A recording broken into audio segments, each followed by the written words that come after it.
out of it, he wouldn't remember telling us that he's done some absolutely horrific things, and that has sort of scarred us. You know, there was nothing. He only caused misery and heartache, and the thing was, I knew it was in himself as well. I mean, he wasn't happy. It was just such a horrible, depressing cycle. Go all right for a while, and we knew that this wasn't going to be a short-term problem. It was going to be a long-term problem, and that there would be repetitions. And in fact, that's what did happen. But nevertheless, we never gave up.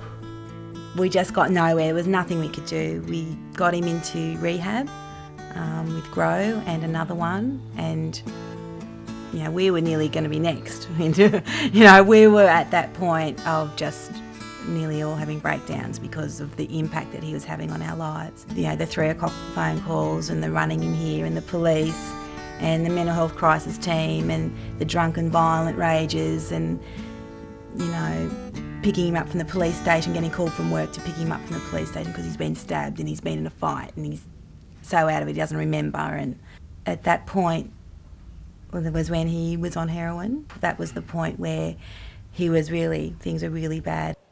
He lost all his friends, he had nowhere to stay anymore, and we couldn't have him stay here anymore because of the stress and everything that he brought with it. And that was a very, very hard thing too, to think, here's this beautiful boy and look what he's doing, he's just self-destructing, and here he is, he can't go much further. He's in a shelter for homeless men. He's lost everything. He was going to get his methadone at the time at Canterbury Hospital, and this person just come up to him in the street and gave him this pamphlet, and he thought, oh yeah, just another pamphlet advertising for restaurants or something. Took it home with him and read it, and the rest is history. He rang that number that was on the pamphlet, and they directed him to where those the exercises were, and I think it was at Ashfield at the time, and that was probably about a year and a half ago now, and it's been an immense change in Andrew. Unbelievable. The exercises just blew me out of the water. I mean, I used to see exercises years ago in the park with the Asians there, doing these slow-moving things, and I used to walk past laughing and thinking, you blokes are on drugs, you're worse than me, how can that help you? But no, these exercises just took me to places that I never thought possible.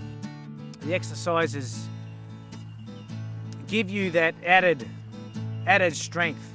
I'll say again that it all comes from you. It has to come from you. But these exercises open up these energy channels in the body that I never knew existed.